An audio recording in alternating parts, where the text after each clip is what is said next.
প্রথমেই সংবাদ শিরোনাম। শিবগঞ্জে আপন সংগঠনের পক্ষ থেকে সেলাই মেশিন ও ঈদ সামগ্রী বিতরণ। এখন বিস্তারিত।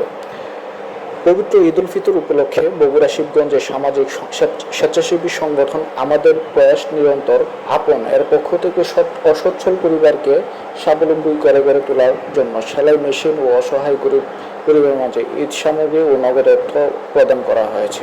বুধবার বিকেল 4টায় উপজেলা পরিষদ সভাকক্ষে এসব উপহার সামগ্রী বিতরণ করা হয়েছে। প্রতিটি পরিবারের মাঝে ঈদ উপহার হিসেবে সকল সদস্যদের প্রতি পোশাক, পুরুষদের লুঙ্গি, পাঞ্জাবি, মহিলাদের শাড়ি, ম্যাক্সি ওড়না, ছোট বাচ্চাদের প্যান্ট ও টি শার্ট, 4 প্রকারের সেমাই, দুধ, সুগন্ধি সাবান, আতর, সুরমা এবং নগদ অর্থ প্রদান করা হয়।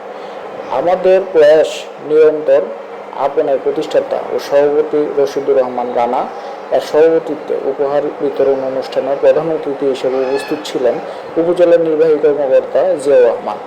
সংগঠনের সাধারণ সম্পাদক প্রভাষক আব্দুল হান্নান এর সঞ্চালনায় উপহার সামগ্রী বিতরণ কার্যক্রম উদ্বোধন করেন বিসিকের পরিচালক ও উপজেলা বিএনপির সভাপতি অধ্যক্ষ মীর শাহে আলম।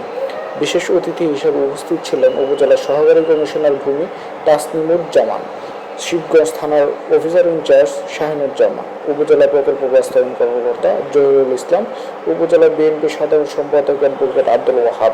এই সময় উপস্থিত ছিলেন উপজেলা বিএনপির সাবেক সাধারণ সম্পাদক তাজুল ইসলাম, মোকামতলা প্রেসক্লাবের সভাপতি নুরুল আমিন তালুকদার, উপজেলা যুবদল সভাপতি খালিদ হাসান আরমান, পল্লী প্রাণী প্রাথমিক চিকিৎসক অ্যাসোসিয়েশনের সভাপতি শাহজাহান আলী, আমাদের প্রয়াস নিরন্তর আপনের সদস্য আসাদুল্লাহ, প্রভাষক মাহফুজার রহমান, আব্দুর রহিম, মিজানুর রহমান, মোহাম্মদ আলী, শামসুর রহমান, আনোয়ারুল ইসলাম, মাস্টার আবু হান্নান, আব্দুর রাজ্জাক প্রমুখ। বিতরণ শেষে উপজেলা মুক্তিযোদ্ধা কমপ্লেক্সে ইফতার মাহফিল অনুষ্ঠিত হয়।